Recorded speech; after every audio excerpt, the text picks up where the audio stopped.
Mais um episódio de Tsukimi está no ar e agora as coisas estão começando a pesar um pouquinho na história. A gente já teve aí gente morrendo nesse episódio, né, que ficou meio pesado o clima, e também o fato crucial de que o Makoto estava sendo curado lá pela Miu. Mano, naquele momento ali foi um desespero total, porque a Miu estava dando a própria vida basicamente para curar o Makoto completamente, mano. Isso aconteceu depois da luta lá contra a Sofia e o Lancer, só que não foi apresentado pra gente na primeira temporada. Então a gente vai ver tudo que rolou nesse episódio hoje aqui, cara. Prepara a pipoquinha que a gente vai pra mais uma análise completaça e braba de Tsukimichi.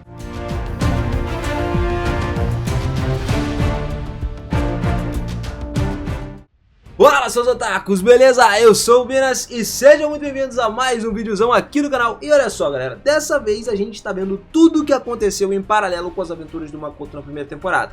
Os dois heróis começaram a se unir, no fim, né, o Makoto sofreu muito por conta, né, da besteira que a deusa fez de tacar ele no negócio, que foi a maior hipocrisia de todos, mas a gente vai falar disso mais pra frente. O episódio começou direto com o Makoto falando sobre a ida dele pra Academia Rustigar. Enquanto isso, os dois heróis estavam tendo o seu primeiro encontro. Eles já estavam treinando bastante, né, a gente viu isso no final do último episódio, cada um tendo os seus primeiros confrontos com os demônios, subindo de nível, começando então com o Tomoki, que ele foi recebido pela Lily depois de uma última batalha dele antes de dominar Stella, né, que era uma fortaleza lá dos demônios. Nessa hora a gente viu mais um vislumbre aí de como o Tomoki está sendo manipulado. Agora, na batalha lá de Stella, ele vai lutar ao lado do reino de Limia, ou seja, do lado da Hibiki. Consequentemente, as coisas vão ficar, entre aspas, mais fáceis, né? Isso era o que eles presumiam.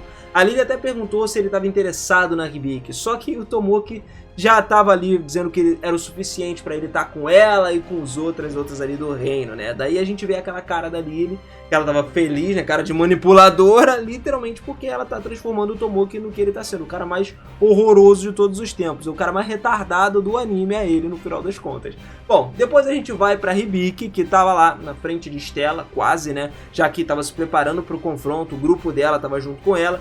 E cara, todo mundo do reino de Limia, os humanos já tinham montado uma base avançada para chegar até Stella. Foi aí que a Hibiki começou a conversar um pouquinho com a Naval sobre a luta do dia seguinte, onde ela mesmo disse que o Tomoki vai fazer um discurso pedindo a bênção da deusa para essa batalha toda aí. Isso, querendo ou não, deixou a Hibiki um pouco preocupada, né? Um pouco pensativa. Só que acontece que assim, sempre que os humanos vão para uma batalha contra os demônios, eles pedem a bênção da deusa, porque a deusa, entre aspas, ajuda os humanos. E, mano, meio que dá prioridade pra eles, né? E acaba debuffando os demônios ali, deixando os demônios um pouco mais fracos e tal. Ou pelo menos eles acreditam que seja isso. Só que a Hibiki ficou meio pensativa não só em relação ao discurso, né, do Tomoki, do que vai ser, né, do novo herói se apresentar e tal, mas também porque é uma coisa que a gente já falou aqui, cara, ela não confia 100% na deusa, ela tem muito receio disso. Desde quando ela foi trazida pra esse mundo, quando ela conversou com a deusa pela primeira vez, ela sempre ficou meio, né, sei lá, né, com o pensamento de que, tipo, será que essa deusa é uma pessoa do bem? Será que ela tá fazendo coisas boas ou não? A gente não sabe. Bom, certo que depois ela pode descobrir através do Makoto isso daí, né? Mas aí é muito mais à frente na história.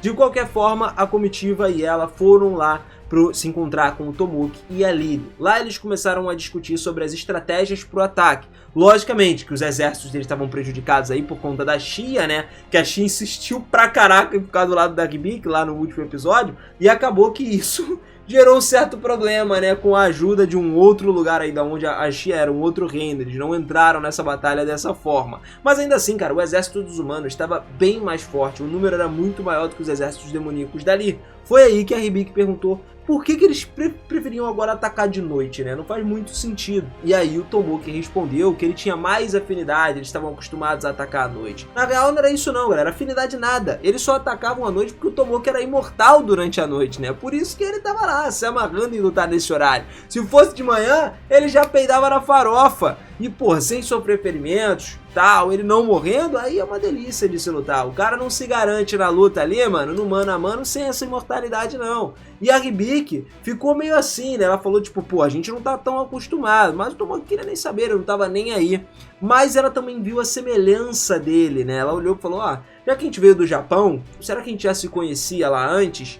Aí ela pensou e falou, cara, eu já te vi numa revista, você parece bastante com aquele modelo japonês e tal. Cara, nessa hora o Tomoki se desesperou, né? Aí acabou, literalmente ele ficou revoltado, porque o ideal dele era esquecer o passado, né? Ele sempre quis fazer isso. E a Hibiki mesmo percebeu que ele tava meio desesperado, e aí, né, parou, mudou o assunto ali. No caso, a gente já achou o ponto fraco do herói mais odiado do mundo. Mas foi nessa hora que o Tomoki começou a ficar tão bolado que ele começou com a nojeira dele, aquela parada que ninguém gosta. A Hibiki levando de boa ali as coisas, ele já tava ficando todo metidão, né? Falando tipo, ah, qual o seu nível? 400 e pouco? Pô, o meu já tá 605, ou seja, eu sou mais poderoso. Você já tem que me chamar, tipo, de mestre, tá ligado? Começou com esse negócio aí que, mano, já dá pra ver o nível de ódio que você vai ter desse cara. É daí pra pior, meu amigo. É daí pra pior. Passando essa cena, então, nós temos uma cena da Hibiki mais pensativa com tudo que estava acontecendo. E aí nós vemos a Naval chegando lá para conversar com ela. Essa parte é muito legal, né? Elas começam a rir e tal. Falam um pouco sobre o passado da Hibiki, sobre o porquê que ela veio para esse mundo. E o mais interessante é você ver como que essas duas desenvolveram uma amizade incrível entre elas. E olha que a Naval nem queria se juntar ao grupo da Hibiki no começo, hein? Aí, ainda bem que a Hibiki foi lá insistir para ela e ela se juntou depois. Bom, logo depois disso aí, a gente já corta para cena do Tomoki lá, fazendo o discurso, pedindo a bênção da deusa, e segundo aí, ele daria um buff para todo o exército humano e um debuff para o exército dos demônios aí. E ao mesmo tempo, nós vamos para a primeira aparição da Rona, a general demônio, que também está sendo avisada por um soldado das tropas demoníacas, que as tropas humanas começaram a se mover lá para Estela, ela tá lá. E para você entender mais quem é a Rona, ela não é qualquer general demônio, na verdade ela é a responsável por coletar informações contra os inimigos, possíveis ameaças e também das oportunidades de avanço para o exército demoníaco, conseguir dominar mais a parte dos humanos. Nesse caso, ela está protegendo a fortaleza lá. E ela mesma já disse que vai vir para a batalha, filho. Então se o general tá vindo é porque o negócio tá sinistro. Só que a gente tem um grande problema da parte dos humanos. Eles conseguiram entrar muito fácil na defesa dos demônios. É aquilo, cara. Porra, o negócio tá fácil, todo santo desconfia. Sinceramente, não era para ser simples assim. Mesmo com o poder da deusa, cara, dado para todos os humanos, não seria muito fácil. E a Hibiki, por exemplo, percebeu essa parada junto com o grupo dela. E ela se preparou para caso alguma coisa acontecesse. O Tomoki não. Ele não tava nem aí, não dava nem para prever o movimento dos demônios. Acabou que a Rona veio, ativou um círculo mágico que abriu aquele buracão gigante no chão e a maioria dos soldados caíram lá dentro. Graças a Deus, a Hibiki, é aquilo que a gente falou, ela se precaviu antes, mas aí a gente teve uma ligeira mudança, né? Porque no mangá, por exemplo, até convocou o lobo para proteger eles, enquanto o grupo conseguia subir e tal, só que isso não aconteceu, foi uma cena meio cortada ali dessa parte do anime, não tenha feito alguma diferença, não fez, mas de qualquer forma é válido a gente falar que teve uma cena cortada. Depois disso a gente foi direto para a cena do Tomoki tomando as balas de gelo da Rona, que ela atacava nele enquanto ele estava com aquela bota flutuante dele, e ainda assim revidando e se defendendo com os ataques da lança divina dele. Beleza, aquela lança também roubada. Só que logo depois vem a cena de comédia, né? Quando ele acaba a defesa, ele olha pro lado, tá as garotas lá do grupo dele brigando por falar quem é mais pesada e tal. Daqui a pouco os garotos meio que se chamando de gorda no final das contas, né? Mas ainda assim, graças ao Tomoki, ele foi lá, falou pra Mora invocar o dragão pra eles saírem de lá. Ela invocou, o dragão veio buscar eles e assim começou o contra-ataque. O Tomoki já foi direto para a fortaleza, atacou direto e a Rona defendeu o primeiro ataque. Logo depois o Tomoki saiu correndo junto com a Gnébia para poder lutar e apareceu outro dos generais demônios, o Yo, cara. O cara que trabalha de instrutor e comandante do campo ali do exército demoníaco.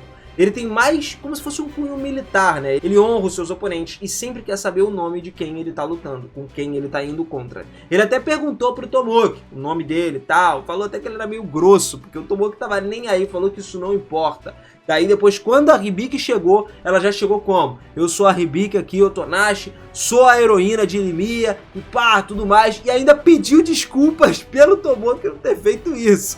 Mas depois disso, o Yo já veio usando a habilidade dele do anel, que tirava todo o buff dos heróis. Todas as habilidades que eles ganharam da deusa. Literalmente, isso ficou um pouco complicado, né? Aí que o bicho começou a pegar. E a primeira coisa que o Tomoki pensou foi, cara, a minha habilidade de ser imortal durante a noite. Se ele tirou as habilidades da deusa, acabou essa habilidade. Aí ele já colocou o rabinho entre as pernas ali, já pensou simplesmente em meter o pé, em fugir. O cara cagou nas calças, entendeu? Ele já falou, ó, meteu logo pra todo mundo, virou as costas.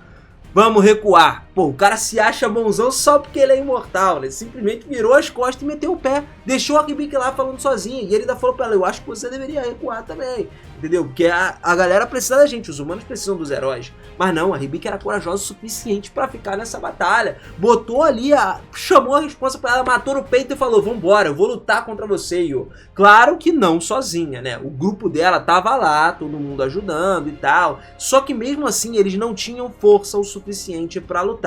Nessa hora a gente vê aí um grande momento em que a deusa viu os humanos recuando, porque o Tomoki estava recuando com uma grande maioria dos soldados que tinha caído no buraco, e aí ela achou o Makoto, cara, ela viu ele lá na fonte dela, pegou e teletransportou ele pro campo de batalha. A coisa mais hipócrita que você pode ver, tá ligado? Na hora de chegar lá, abandonar o cara só pelo fato dele ser feio, ela sabe. Agora ela quer ajuda, pede pro nosso Makotinho, pô. Por isso que ele tem que ter ódio dessa mulher mesmo, igual a gente tem ódio dessa mulher, cara. A deusa é sacana, rapaz, ela é sacana. Ela só viu e botou ele lá pra dar uma ajudinha pros humanos. Voltando aqui pra Hibiki, tudo que eles tinham que fazer nessa luta, eles fizeram. Inegavelmente, ela e o grupo dela era muito mais fraca do que o Yo. Não adiantava de nada ela lutar. Até que, tipo assim, aguentaram pra caraca até o amanhecer. E aí viram o poder da deusa lá no campo de batalha, caindo aquele feixe de luz amarelo. Que no caso era o Makoto sendo teletransportado para lutar contra a Sofia. No fim, a única saída que eles tiveram ali era naval, cara. Ela falou que ia usar a habilidade secreta dela para lutar contra o Yo. Na hora, o Wood ficou até meio, não faz isso e tal, porque realmente não precisava. Era só eles terem recuado. Mas pra ela tava tudo bem. Ela tava feliz, mano. Ela tava sorrindo com isso. Mesmo usando o poder da marca da rosa, que foi o que a gente viu, que era algo que te dá o poder acima dos limites, só que esse poder acaba, em troca desses limites, consumindo a sua própria vida. Você morre, não tem como.